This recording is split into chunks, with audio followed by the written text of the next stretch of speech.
آمادہ رہتے تھے، وہ سادے اور ملنسار لوگ تھے۔ انہوں نے ان سے بہت کچھ سیکھا، جس میں ان کا سوشل سسٹم بھی ہے، آپس میں مل بانٹ کر رہنا، ایک دوسرے کے ساتھ رہنا اور خاندانوں کی شکل میں رہنا۔ انہوں نے مقامی لوگوں سے بہت کچھ سیکھا، اب وہ مکانات بنا کر رہنے لگے۔ آریہ ہندوستان میں ایک الگ مذہب اور ثقافت لے کر آئے۔ آریہ رقص اور موسیقی کے دلدادہ تھے، وہ نیزہ بازی میں بھی ماہر تھے۔ چونکہ یہ جنگجو فطرت کے مالک تھے، لڑاکو طبیعت کے مالک تھے، اس لیے نیزہ بازی، تیر اندازی، گھوڑ سواری ان کی عادات میں شامل تھا۔ آریوں میں باہمی تعاون اور اتحاد دیکھنے کے قابل تھا۔ اعتماد اس قدر تھا کہ یہ دکانیں اور مکانوں کو تالے نہیں لگاتے تھے، جیسے کہ ہمارے مذہب اسلام میں بھی یہ حکم ہے کہ چور کی سزا ہاتھ کاٹ دینا ہے۔ اسی وجہ سے آپ صلی اللہ علیہ وسلم کے دور حکومت میں کوئی بھی ایسا نہ تھا جب عدل و انصاف ایسا تھا کہ لوگ ایک دوسرے پر یقین کرتے تھے۔ یہ لوگ بھی ایسے ہی کرتے کہ یہ ایک دوسرے پر اتنا یقین کرتے اور اپنی تمام اشیاء، دکانیں، اپنے گھر بغیر تالا لگائے، بغیر لاک کیے باہر نکل جایا کرتے تھے، جبکہ آج کل ایسا پاسبل نہیں ہے۔ ہر کسی کو اپنی احتیاطی تدابیر اختیار کرنی پڑتی ہیں۔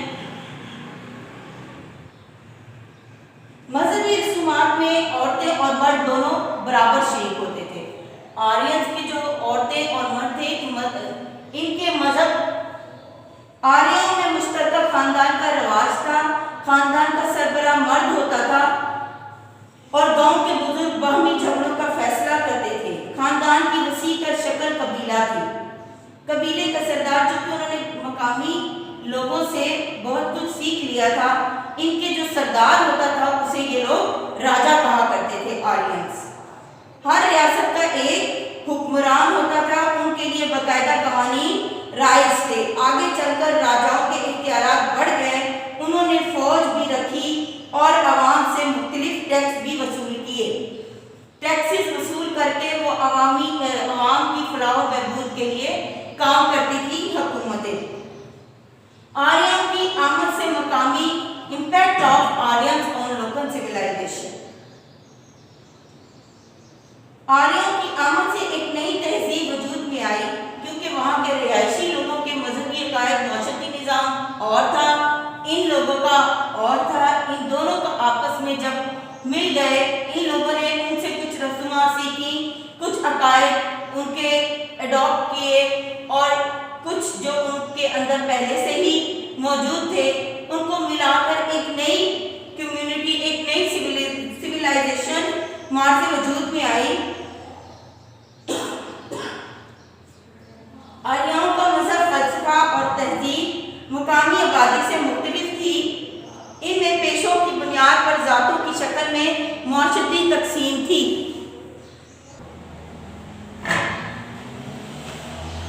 رفتہ رفتہ ہر پیشہ موروثی کہتے ہیں ورثے میں آگے سے آگے چلتے جانا۔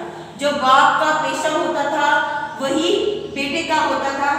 اس طرح یہ ان میں ذات پات اور رنگ و نسل پیشے کی بنیاد پر تھا۔ اس کے بعد کوئی شخص پیشہ تبدیل نہیں کر سکتا تھا۔ مختلف ذاتوں کے لوگ آپس میں شادی نہیں کر سکتے تھے۔ عورت کو وراثت سے حصہ نہیں دیا جاتا تھا۔ آریاؤں کی مقامی آبادی سے اکثر لڑائی رہتی تھی۔ انہوں نے آہستہ آہستہ شہری تمدن کو تباہ کر دیا۔ مقامی آبادی آریاؤں کی غلام بن کر رہ گئی۔ اس کی وجہ کیا تھی کہ یہ کیوں ان سے لڑتے تھے؟ ایک وجہ یہ کہ یہ آپس میں ذات پات اور رنگ و نسل کے عقائد میں ملوث تھے، جبکہ موجودہ جو وہاں کی لوکل کمیونٹی تھی یا لوکل انہیبیٹنٹس تھے، وہ لوگ ان ذات پات اور نسل اور رنگ و نسل کے عقائد سے دور تھے۔ ان لوگوں نے ان پر اپنی یہ مذہبی عقائد مسلط کرنے کی کوشش کی۔ اسی وجہ سے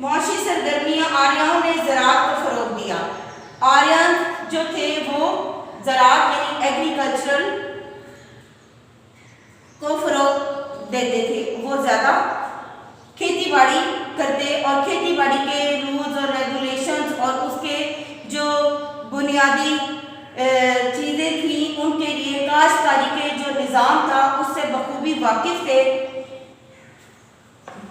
مذہبی عقائد جو آریانز کے تھے وہ قدرتی ماحول میں موجودہ مختلف جو چیزیں پائی جاتی تھیں یہ ان کی عبادت کیا کرتے تھے، اور ابتدائی دور میں آریان کو خیال تھا کہ مختلف دیویاں اور دیوتا ان کی زندگی کے معاملات کو طے کرتے ہیں۔ اسی یقین کی وجہ سے وہ دیوی اور دیوتا کو خوش رکھنے کے لیے نذرانے پیش کرتے تھے، وہ جادو ٹونے پر بھی یقین رکھتے تھے اور مردوں کو جلا دیا کرتے تھے، جیسے کہ اکثر ہندوؤں میں ہوتا ہے کہ وہ مختلف آبجیکٹس کو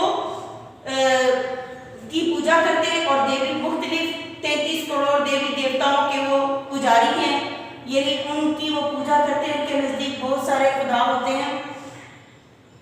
اور ہندو بھی آج جیسے کہ ہندو مذہب ہے وہ لوگ بھی مردوں کو جلا دیا کرتے ہیں، یہ لوگ بھی جلا دیا کرتے تھے، اور قربانی دینے کا یعنی اپنے دیوی دیوتاؤں کو قربانی کے لیے جانور پیش کرنا یہ عام تھا۔ اور ان کے جو مشہور دیوی دیوتا تھے وہ تھے اگنی، سوریا اور اندر تھے، اور مذہبی کتاب لگے ہوئے تھی۔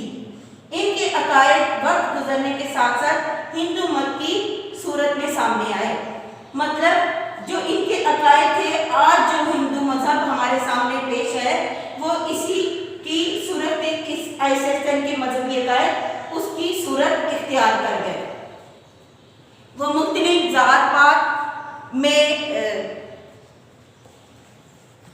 پر بلیو کرنے لگے، اور ان کی تقسیم ذات پات کے اعتبار سے ہوتی تھی۔ 4 ذاتیں جو کہ بہت مشہور تھیں ہندو مت کی، آریاؤں کی، اس ہندو مت نے ذات پات کی تقسیم کو بہت فروغ دے دیا تھا۔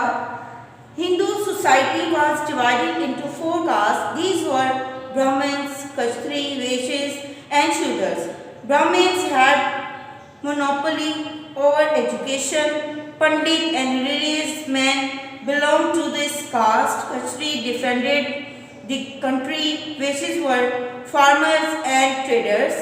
Shudras performed inferior jobs. They were forcefully kept away from the so-called superior caste of people. ہندو مت میں یہ عقیدہ ہے کہ ان کا ایک دیوتا ہے جس کے اپر پار یعنی جو سر سے جو قوم پیدا ہوئی اس کو وہ برہمن سمجھتے ہیں، ان کو وہ برہمن کہتے ہیں، اور ان کی ڈیوٹی تمام مذہبی امور کو سر انجام دینے میں اور ان کے فروغ کے لیے ہوتی ہے۔ یہ تمام زندگی ایسے ہی گزارتے ہیں اور کوئی دوسرا کام کاج نہیں کرتے، جبکہ کشتری یہ ان کے اس دیوتا کے سینے یا شانے سے نکلے ہیں اور بازوؤں سے پیدا کی گئی ہے یہ لوگ، اور یہ ان کی ذات پات کے حساب سے یہ ان کے دوسرے نمبر پہ آتے ہیں۔ ان کی ڈیوٹی ملک کی حکومت کو سنبھالنا اور فوجداری کرنا اور ایسے تمام نظام کو دیکھنا ہے۔ ویشیز وہ لوگ یہ ان کے اس دیوتا کی ٹانگوں سے بنائے گئے ہیں، اس سے لیے گئے ہیں، اس لیے یہ تیسرے نمبر پر آتے ہیں، اور ان کو کسان یعنی کھیتی باڑی اور اس طرح کے مختلف چھوٹے چھوٹے کاموں میں کے لیے رکھا جاتا ہے، اور زیادہ تر اس نسل کے جو لوگ ہوتے ہیں وہ انہی کاموں سے جڑے ہوتے ہیں، اور پھر پاؤں سے اس دیوتا کے پاؤں سے جو قوم خلق ہوئی اس کو وہ لوگ ان کے عقیدے کے مطابق شودر سمجھتے ہیں، اور وہ چوتھے نمبر پر آتے ہیں ذات پات میں ہندوؤں میں اور ان کے نزدیک یہ وہ قوم ہے جو کہ انتہائی غلاظت والے کام، باتھ روم صاف کرنا اور اس طرح کے دوسرے کئی کام یہ قوم کرتی ہے، اور ان قوم کو ان کے اپنے ہی مندر یعنی مذہبی امور جہاں پر وہ سر انجام دیتے ہیں وہاں پر جانے تک کی پابندی عائد کی جاتی ہے۔ ان کو انتہائی گھٹیا درجے پر رکھا جاتا ہے اور ان کے ساتھ بہت ہی برا سلوک کیا جاتا ہے۔ یہ ہندوازم کی ذات پات کی تقسیم تھی۔ اسی وجہ سے جب آرینز یہاں پر آئے اس مذہب کو بہت سی پروموٹ ملا، بہت زیادہ، پھر لوگوں نے برہمنز اور کشتری اور ویشیز کی غلامی، شودر خاص طور پر غلامی کرنے سے وہ تنگ آ گئے اور ذات پات کے اس سسٹم نے تمام نظام کو برہم کر دیا، دھرم برہم کر دیا۔ اس کی وجہ کیا تھی کہ ایک نظام منصفانہ طور پر نہیں چل رہا تھا، صرف ذات پات کو برتری دی جاتی تھی۔ اعلیٰ نسل کے لوگ زیادہ فیسلٹیز حاصل کر لیتے تھے اور ادنا درجے کے لوگ اس سے مستثنی تھے یا اس سے محروم رہ جاتے تھے۔ ہندوازم کے بعد جو مذہب سامنے آیا وہ تھا بدھزم۔ اس وقت ہندو مت کے بعد جو مزید دو اور بڑے مذہب تھے جن کے لوگ پیروکار تھے، اس کی وجہ کیا تھی؟ ہندو مت میں یا ہندوازم میں ذات پات کو بہت دخل تھا اور لوگوں کے ساتھ ذات پات کی وجہ سے برا سلوک ہونے لگا اور رنگ و نسل کی تفریق تھی۔ اس لیے لوگ ایک نیا مذہب بدھزم اور جینزم، یہ دو مذہب جب سامنے آئے تو لوگوں نے بہت زیادہ ان مذاہب کو اختیار کیا۔ بدھزم کے جو بانی تھا وہ گوتم بدھ تھا۔ اس کے بارے میں کہا جاتا ہے کہ وہ ایک بادشاہ تھا جو کہ اپنے محل میں ہی بند رہا، اپنی جتنی بھی اس نے عمر گزاری 29 سال کی ایج تک وہ اپنے محل میں ہی بند رہا۔ اس نے جب انتہائی ظلم بوڑھوں، مجبوروں اور غریبوں پہ دیکھا تو اتنا غمزدہ ہوا کہ وہ جنگل میں بھاگ گیا، اور جنگل میں بھاگ جانے کے بعد کچھ عرصہ اس نے جنگل میں گزارا اور پھر اس نیت کے ساتھ، اس ارادے کے ساتھ وہ واپس پلٹا کہ وہ جا کر لوگوں کی بھلائی کے لیے کام کرے اور لوگوں کی اس تکلیف کو یا ان کے غم بانٹنے کے لیے اپنی کوئی نہ کوئی تگودو کرے۔ پھر اس کے بعد یہ مذہب سامنے آیا۔ There arose a lot of problems due to caste and creed system. People wanted to get rid of this system. These circumstances gave birth to another religion called Buddhism.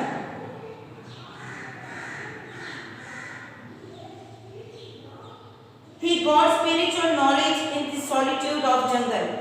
بدھ مت نے، گوتم بدھ نے جس کا اصل نام سدھارتھ تھا، اس نے ایک روحانی طاقت پائی تنہائی میں جنگل میں جا کر۔ پھر اس نے آ کر جو اپنے عقائد و نظریات پیش کیے ہیں وہ ہیں caste and creed system should be abolished. The monopoly of Hindu Brahmins must be finished. All humans must be treated equally. تمام لوگوں کو برابر سلوک، تمام لوگوں کے ساتھ برابر سلوک رکھا جائے اور ذات پات کو ختم کر دیا جائے۔ No one should be considered inferior. کوئی بھی کمتر نہیں جانا جائے گا۔ Respect should be given to all humanity. تمام انسانیت کو، تمام انسانوں کو عزت دی جانی چاہیے۔ Bloodshed should be avoided. یعنی قتل و غارت، خون بہانا، ایک دوسرے کا بیجا خون بہانا، اس کو ختم کیا جائے گا یا اسے نظر انداز کیا جانا چاہیے۔ One should avoid wine, gambling and telling lie. جھوٹ بولنا اور جوا کھیلنا، شراب پینا، اس نے اپنے مذہب میں منع کیا۔ One should live a simple life.